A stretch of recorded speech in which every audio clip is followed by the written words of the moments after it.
I'm gonna get it damn right this time.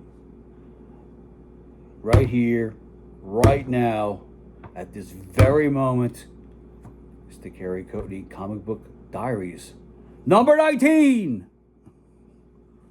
Why? Why did I get the numbers so wrong all the time? But this is number 19. 19 and counting. So, I went to the comic book shop this week to pick up books because Amazing Spider-Man was in my queue. And the new issue came out today, and I wanted to be all squared away. I don't want to wait another 3, 4, 5, or 6 months to read the next 10 issues or so when it comes up in my queue. So, start off things. So I was saying before in my little short video, they're telling me that everything with KO is selling out. DC's really selling this out like 2 to 1 with compared to whatever Marvel's doing with that X-Men thing, the Revelation thing. So, and since I do read Green Lantern, I figure I need this to accompany my Green Lantern issues. So, but this is Kyle Reiner. I think maybe ties in more with the Green Lantern Corps than does the regular Green Lantern book. So there's that. That's the big expensive book this week. I was hoping that Savage Sword of Conan would come out. Number 12 would come out. But oh, hold on a second, man. Hold on. You got to see this stuff. The last issue, number 11. Number 11 had, I think this was one of the greatest Conan stories I ever read in comics of all time. Facebook friend Liam Sharp did the you don't have this. You got to get this issue. This issue is mind blowing. It's entirely it's written and drawn by and inked by and whatever else by Liam Sharp. Incredible artwork. It's like Barry Smith but done better. This guy he's sort of on Barry Smith's wavelength, but he does it better. And I'm going to show you some really cool pages in this thing. Look at this. This is unbelievable. Look at that detail, that incredible detail this guy went into. Look at that page. Oh my goodness! I read this New Year's Eve, I think. New Year's Eve or New Year's Day night, whatever. And I was just completely floored by it. And I should drop him a note. Oh my God, that's insane! That's insane. Look at this. It's freaking insane. Yeah, you got to get this issue. $7. This is a steal, man. Look at that. Oh my God, that's incredible. I got to reread this story. Anyway, I read this one. I was hoping that the issue 12 would be out today, but it didn't come out. Okay. Walking Dead Deluxe 129.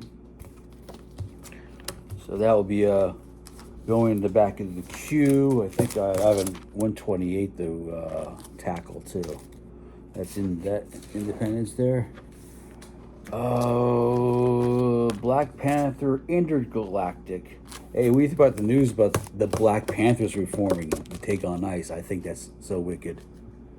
You should see the. Was some footage in Philadelphia where they cops came by to talk about it. They got scared away. That was incredible. I think I hope they pack up some dudes and head up to Minneapolis and walk around there.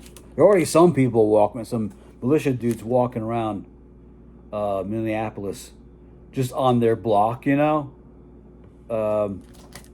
tired of what's going on up there, man. It's insane. You see fuckface Felon's performance out in Switzerland today? Wow. What a demented bat that guy is, man. I mean, he's just fumbling and stumbling his words. He's gonna die of too many cheeseburgers pretty soon. It's gonna happen while he was in office. He's gonna eat one big freaking quarter pounder too many. That guy, he's gonna freaking keel over. Anyway, back to this.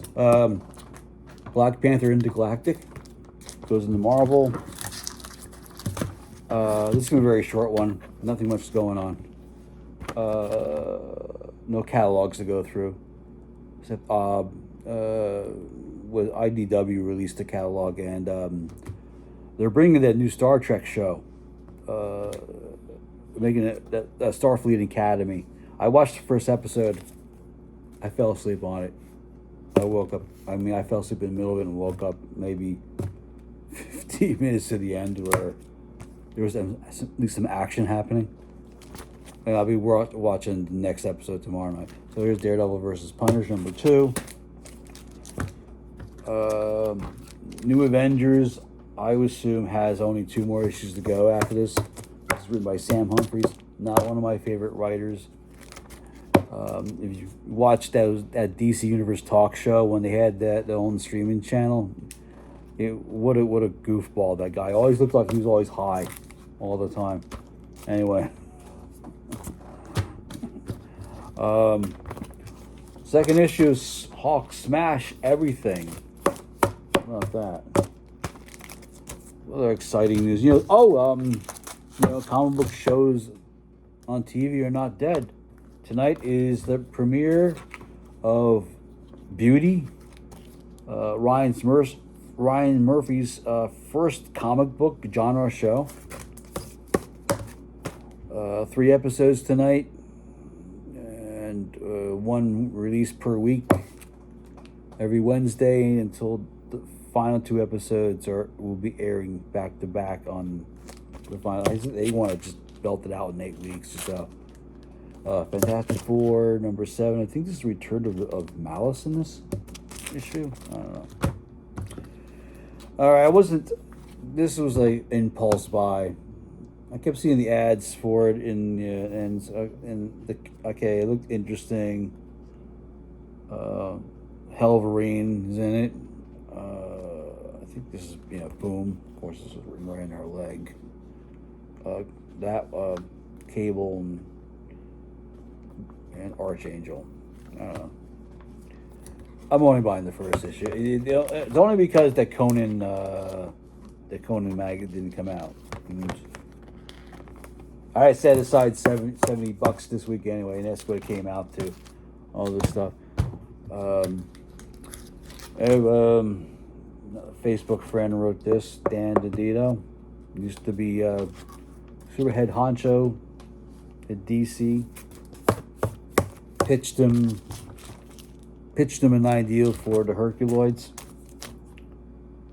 Didn't like that he cherry picked it. And story for another time.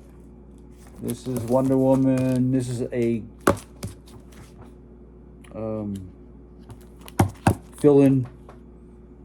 This issue and next issue will be fill-in by Stephanie Williams. She's all tweeting happily about it because she was the one responsible for bringing Nubia back, and she was saying that she never wrote a Wonder Woman story before, or at least the title Wonder Woman. So, hats off to her for writing two guest stars. Tom King comes back in number 31. Whoop-de-doo. Let's see. Superman Unlimited. Written by another Facebook buddy, Dan Slott. And this is supposed to be, I thought Mr. Mystaplex was supposed to be in this, but apparently it's the prankster. Yep, okay, here's the reason why I came in to get this issue. So you read this tonight. Have a clean slate for Amazing Spider-Man. For a bit. Captain America throws his mighty shield. Oh, it's also got Wonder Man premiering next week. They shot that. You know, I don't know if I told anybody, but I worked at CBS Radford. That was the main show that people were sneaking into the lot to shoot at night, and who was I mean, his captain. I call him Captain Hazard. His name's Chris Hazard. He's a writer, and he formed. You have to form like 2 or 3 people. If you 2 or 3 people can block trucks from coming in onto the lot when you're scabbing. So Chris Hazard keep arranging those trucks to be there to block them from shooting that show on the CBS Redford lot, which sadly has been sold off piece by piece now. It's sad. I was telling people, I guess I'll go down in history as the last Master Chief of CBS Radford. I guess that'll be going on my gravestone. That is if I'm being buried. In the meantime, we got this nasty 4-month, 5-month event ending, an X-Men Age Revelation. I did read Long Shots, which is a series that was co-written by Jonathan Hickman and Gary Dugan. And it was pretty good. I liked it. It was funny. It's, Mojo. You're a fan of Mojo. So that's that. What's going on here? Wow. Oh, here's another something that just passed by me. I didn't realize. The final issue of Ultimate Black Panther comes in with this issue. This is the final one. Really no big fanfare.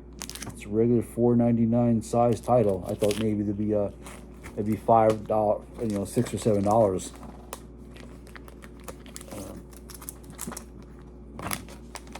Let me see. Oh boy, comic book conventions. There's Pasadena Comic Con is coming up, not this weekend, but next week. And I'm not gonna be able to afford that. No how, no way. It's gonna be a while until I go back to collecting old comics again, or dropping oodles of money on them. Due to my going it alone living thing. I'm thinking of going back to Chatsworth to Spirio's Heroes, maybe grab another box, or I want to check out. There's my local store in Sherman Oaks, an antique shop that I'd like to check out for books too, or there's the last bookstore value location. The first thing you walk in, this is in North Hollywood, not far from the building where I used to write my comic buyer guides, essays, and articles and whatever have you. I've got my own damn column in that paper, and I wrote majority of my Deposit Man scripts in that office, but it's blocked down. It's blocked down there, like cross street from McDonald's over there. Just past the 101 freeway underpass. So I walked in that shop. I was blown away. The first thing you see is just a bunch of boxes of comics. You just walk in, and the rest of the store it's all all used books and stuff. So, but I definitely want to make a pilgrimage over there and maybe grab some stuff over there. Here's Immortal Thor #6. I really like this series too. Okay, so maybe one more bag. I picked this up. I didn't realize that I was missing. Missing the first one. This is a foil edition. I'm gonna scan this into Hip Comic later, see if it's worth anything. But it's completely foiled. They didn't jack the price on it for me. It's regular $4.99. They sold it to me for. But I was missing it. I thought this was a one-shot thing, and I picked up #2, not realizing it was part of a mini series also. Okay, what else? I got nothing else to say. this is a really weak week, so to say, as far as comic book news goes. But we'll be back with some more thrills and chills. And like I said, watch. I'm gonna check out Beauty, at least the first episode tonight. And oh well, yeah. I'm doing this tonight because tomorrow night I'm working from home. I'm working from home, and I don't want to go out, and I want to watch all my HBO, Amazon, like Fallout and new Game of Thrones and Star Trek, and I want to watch all those tomorrow night. Friday night I got to go to a screening of the new Sam Raimi film. What's this called? Send Help. I got a screening, advanced screening of that. That opens up on the 30th, I think. Good movie I'd like to recommend. And shout out to my fellow Radford Radical for also Glenn Rabney for also checking it out. It's called it's a new movie with Bill Skarsgård. It's directed by Gus Van Sant. Death has a tripwire or something like that. What a brilliant film. I was completely blown away. It's based on a true story too. Guy goes into a mortgage company and kidnaps the son, the owner's son, by tying a wire around his neck, connected to a shotgun. And that's the guy wears this thing all through the movie, man. It's really nail biting stuff. And it's based on a true story that happened back in 1977. And I also saw Mercy, which I believe opens up this weekend too. It's a movie with Chris Pratt and Rebecca Ferguson, and I think it's Amazon who's putting MGM and Amazon. It's a really short. Both films are relatively short. They're like a little over an hour and a half long. But Mercy is interesting. It's a very interesting premise.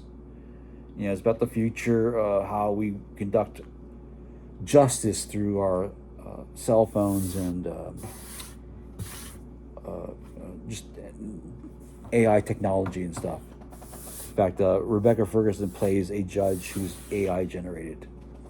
And the premise is the guy, there's some doctored footage of this guy, a former police chief, of killing his wife, and made it look like he's the one who did it. And he only has an hour and a half to solve the murder. It's like 24 with sci-fi elements in it. So that's it. Have a great week, and we'll talk again soon. Bye.